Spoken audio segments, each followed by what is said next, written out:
Bien, la idea para el día de hoy era traer un tema que tiene que ver con envases y etiquetas, con esto de ser y parecer. ¿Qué es lo que tiene de normal? ¿Qué es lo que tiene de patológico?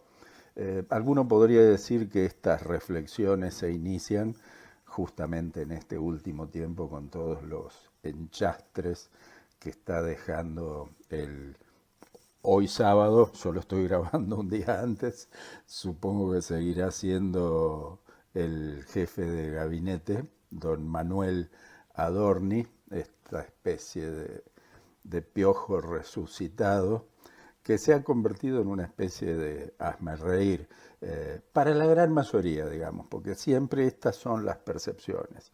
Me encuentro con gente que lo defiende y con gente que lo admira en sus modos, y eso otra vez depende de las percepciones. Para mí es un ordinario, un pendenciero, un impresentable, básicamente un piojo resucitado, que encontró la posibilidad de prosperar, probablemente más económicamente que intelectualmente, a partir de una evaluación que ha hecho quien hoy preside los destinos de este país, con el juicio que yo le reconozco. O sea, siempre equivocado para manejarse y para evaluar a las personas, incluso a sí mismo. Pero bueno, eso es materia de otro costal, porque en realidad esto de los envases y las etiquetas y cómo vemos las cosas y cómo nos creemos las cosas, creo que tiene un alcance, podríamos decir, más amplio o menos profundo tal vez. Porque si miramos qué es lo que tiene que ver con las cosas que nosotros valoramos y en función de qué las valoramos, creo que pasa por lo que rápidamente hoy podríamos decir, por esta era de la modernidad, por la enorme velocidad a la que se difunde todo, por cómo los medios identifican de qué forma los medios no periodísticos, sino los medios de venta, que hoy básicamente son los más importantes, los que mueven el mundo, identifican las cosas que nos pueden interesar y tratan de presentárnoslas de la forma más atractiva posible, que si los teléfonos nos escuchan cuando estamos hablando y en función de eso nos empiezan a entrar publicidades de todo tipo, publicidades que por ahí tienen una estética particular en función de a quién se quiere dirigir, tal vez para publicitar algunas cosas en los teléfonos de algunos. Esas cosas aparecen de una manera y en los teléfonos de otros esas mismas cosas aparecen de manera totalmente diferente. Pero en realidad esto de ser y parecer, esto de tener etiquetas y mostrar envases diferenciales, obviamente tiene que ver con la evolución no solo humana, sino con la evolución de la vida en nuestro planeta.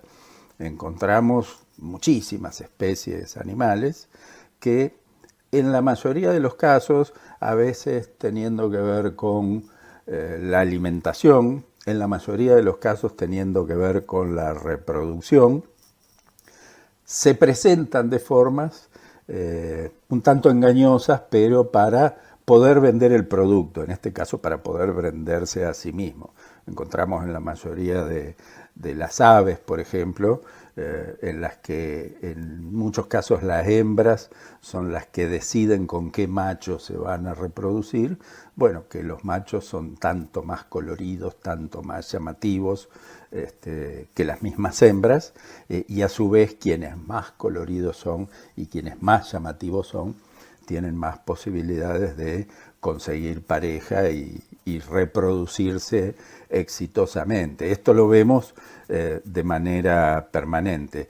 Y de alguna manera es también vender algo que en definitiva no está tan relacionado con cuál es nuestra capacidad reproductiva, cuál es nuestro, hablando como aves, supongamos que soy un pajarito. tengo hermosos colores, me muestro de una manera en particular, pero después al momento de reproducir, por ahí mis genes no son tan valiosos, o no tengo la posibilidad de transmitirlos. Entonces hay una especie de engaño intrínseco que tiene que ver con estas temáticas. También lo tenemos en otras especies, como por ejemplo algunas víboras, muchos habrán visto la cobra, la king cobra, la cobra real, con eso de ensanchar el cuello. Esto obviamente no es nada evolutivo que tenga que ver con un hindú tocando una flauta para que la cobra saque la cabeza del canasto y muestre ese cuello hinchado. En realidad lo que está haciendo es intentar mostrar una mayor superficie para atemorizar a quien eventualmente puede ser un atacante. Entonces se muestran más grandes. La misma ñacaniná, nuestra culebra de agua, a quienes algunos llamaban la cobra sudamericana, también tiene esto, cuando en momentos de agresión comprime el cuello para lucir un poco más ancha. Lo hace, qué sé yo, el oso hormiguero cuando se siente atacado y se para en dos patas para tratar de ocupar más espacio y mostrarse más grande de lo que en realidad es. Y esto pasa en muchísimas cosas, nos pasa como humanos, o sea, tenemos una fiesta, esto por ahí es un poco más difícil de explicar, pero tenemos una fiesta y nos arreglamos, tenemos que dar una charla y hacer una presentación y tratamos de estar lo más presentable posible. Y esto no quiere decir porque queremos ir a una fiesta y usar una corbata nueva o las chicas tener un vestido que es el que más les gusta, porque están buscando a alguien para reproducirse. En algunos casos, tanto varones como mujeres sí van a algunos lugares, obviamente tratando de encontrar pareja, pero no necesariamente. Es porque uno quiere tener una mejor imagen, proyectar una mejor imagen, pero al proyectar esa mejor imagen, sentirse mejor uno con uno. Nos pasa incluso, a ver, como varones, no tiene nada que ver y es bastante obvio.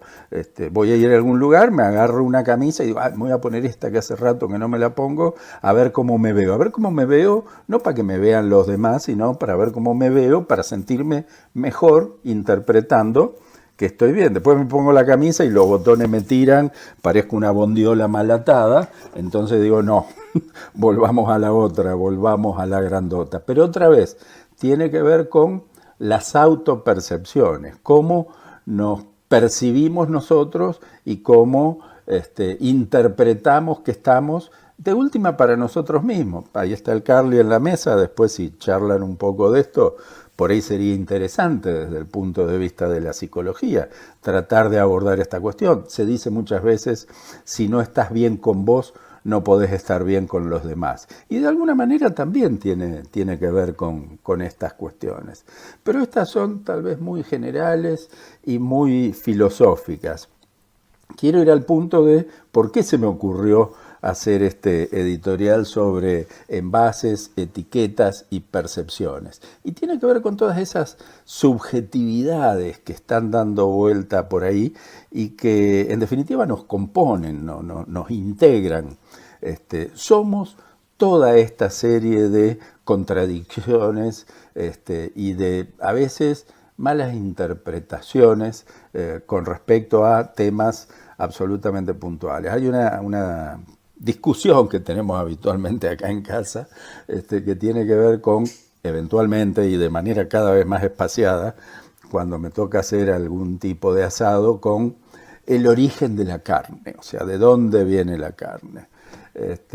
Y uno trata de comprar lo que considera que es de mejor calidad, lo que eventualmente, como veterinario, digamos, que podemos evaluar, tiene un mejor aspecto para tirar a la parrilla.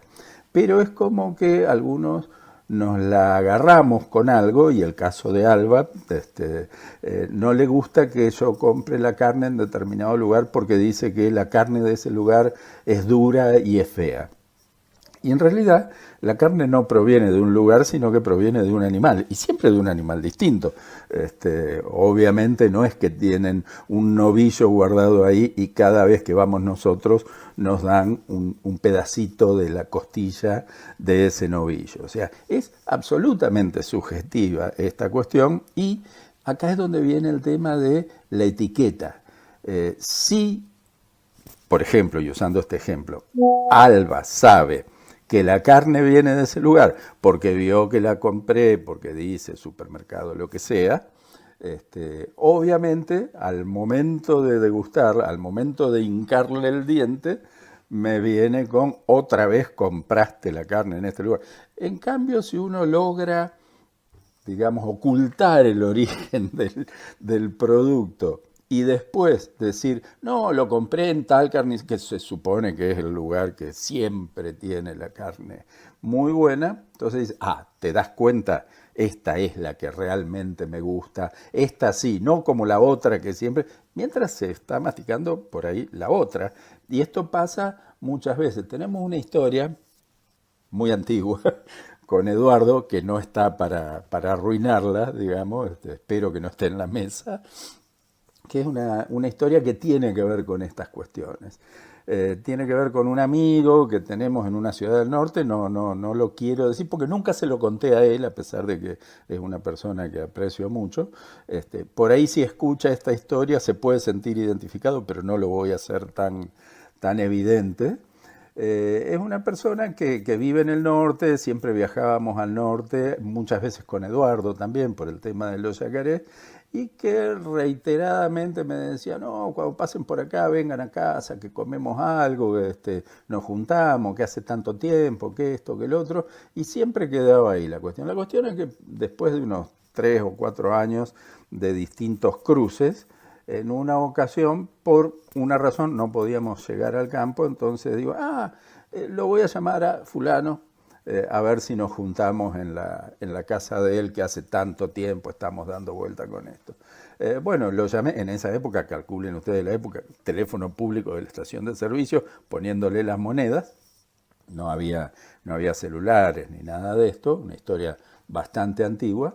Lo llamo por el teléfono, me atiende él, le digo, estamos por acá, ¿no querés que vaya? Sí, dale, vénganse, ya me ocupo de la carne, ya ahí hacemos. Y en ese momento es como que me dio cosa que se ponga en gasto y esto, y le digo, no, le digo, de la carne despreocupate porque nosotros la trajimos de Santa Fe, así que estamos con la carne acá, lo cual era mentira, claramente, porque no habíamos ido con ese plan. Pero bueno, la cuestión, bueno, bárbaro, busco unos vinos y todo, nos acomodamos y vénganse a tal hora. Obviamente, en esa localidad, lo que empezamos a hacer es, vamos a buscar carne en algún lado, porque no teníamos la carne. Damos vuelta, encontramos una carnicería, compramos un asado convencional, para esa noche en particular, que daba la casualidad que era una carnicería que estaba a 1,5 cuadras de la casa de este amigo. Compramos la carne, caemos con la carne a la casa del amigo. Pero no hubiesen traído. Sí. Bueno, sí, la traemos de Santa Fe, ya la teníamos, que esto, que el otro. Bueno, bárbaro, una noche espectacular, la pasamos muy lindo. Lo único que fue complicado fue las miradas que entrecruzábamos con Eduardo cada vez que nuestro amigo decía, ¿te das cuenta? Esta es carne, la santafesina, y no la porquería que me venden acá, siempre los de la otra cuadra. Y resulta que se estaba comiendo ni más ni menos que la carne que siempre consumía. Entonces, mucho tiene que ver con el envase, mucho tiene que ver con cómo percibimos o cómo creemos, o a veces cómo queremos creer que son las cosas. Me ha pasado alguna otra vez, yo de joven también, con papá, que tenía un amigo, el Carly por ahí se debe acordar, pero no voy a dar el nombre del amigo, pero se debe acordar de la historia, que era un amigo divino, ¿no? Pero que tenía siempre muchas ínfulas y era una especie de sommelier de distintos productos de alta calidad. Y resulta que papá tenía una botella de un whisky voy a hacer la propaganda, no creo que sea auspiciante del programa después, que era un Chivas Regal. Tenía una botella de un Chivas Regal. Esa botella, por distintas razones que tienen que ver con la ingesta, en determinado momento se acabó, ¿no? Y en aquella época el Chivas era importado únicamente, no lo podías comprar en un supermercado, lo tenías que traer de algún lado. Bueno, la cuestión que papá, cuando se acabó esa botella y para hacer una broma, agarró una botella de, creo que sigue existiendo todavía, W, que era, si a alguien le gusta le pido disculpas, pero probablemente una de las cosas más berretas de bebidas blancas, de espirituosas, que se podían consumir. Pero tenía un color tipo whisky. Creo que ni siquiera era whisky, no recuerdo que era el W. Alguien podrá aclararlo por ahí seguramente. La cuestión que papá se tomó el trabajo de sacarle el pico sellado ese que tenía el Chivas Regal, ponerle el W adentro y volverlo a cerrar. Y cuando llega unos días después este querido amigo, papá le dice, ¿querés probar otro poquito de Chivas que me está quedando lo último? Pues no lo había puesto. Pero sí, cómo no, uno nunca le dice que no a un Chivas. Y bueno, resulta que se ensartó un par de vasos del supuesto Chivas Regal y era W. Y todo el tiempo hablando pomposa y elogiosamente de la calidad de ese elixir de los dioses que es el whisky importado. Entonces, otra vez, es el envase, es como vemos la etiqueta muchas veces, como terminamos evaluando este tipo de cuestiones. Y esto hoy pasa de manera permanente y nos atraviesa absolutamente todo el tiempo, incluso en el mercado. Otra historia, esta espero hacerla cortita. En la época que trabajaba en veterinaria, en asesoramiento avícola, notarán que he hecho muchas cosas también como veterinario. Teníamos un laboratorio nuevo de Buenos Aires que venía a ofrecer productos para avicultura, justamente, antibióticos, estimulantes de la defensa, qué sé yo. Y había un CEO, en esa época no se llamaba así, de este laboratorio, que había trabajado antes para un laboratorio de medicina humana, un laboratorio muy conocido de aquí, de nuestro país. Y él hablaba del tema de las presentaciones y de los envases, y siempre comentaba una especie de discusión que había tenido cuando él era muy joven y había entrado a trabajar en ese laboratorio. Era italiano, esta persona, que un italiano muy simpático, como la mayoría de los italianos, ¿no? Había empezado a trabajar en ese laboratorio y tienen una mesa de reunión de trabajo una mañana, y estaban discutiendo sobre unas gotitas para la nariz, muy famosas, tampoco voy a dar la marca, y resulta que en el goterito de plástico no entraba bien la cantidad de letras que necesitaban para esa nueva estética del producto, de cómo lo querían presentar y de cómo querían hacer la venta del producto. Y cuando expone uno, que era el que estaba en producción, dice, bueno, no, lo único que tenemos que hacer es, no me acuerdo si era de 15 centímetros cúbicos, era llevar el frasquito a 20 centímetros cúbicos y con eso solucionamos el tema y entran las letras. Y este Tano, que era el CEO de este laboratorio de veterinaria ahora, dice, y yo inocentemente dije, pero eso no va a ser más costo porque tenemos que ponerle más producto adentro de la botellita. Y dice que lo miraron todos así de golpe. El producto acá es lo de menos. Eso prácticamente no tiene valor. Acá lo que tenemos que hacer es venderlo. Y para venderlo a la gente le tiene que gustar y le tiene que llamar la atención. Así que lo que le pongamos adentro, en realidad la cantidad es absolutamente insignificante. O sea, no tiene absolutamente nada que ver. Así que, nuevamente, y redondeando este comentario, ¿somos todo envase? ¿Somos todo etiquetas? ¿O nos podemos percibir o autopercibir de una manera un poco más profunda? Los dejo conversando.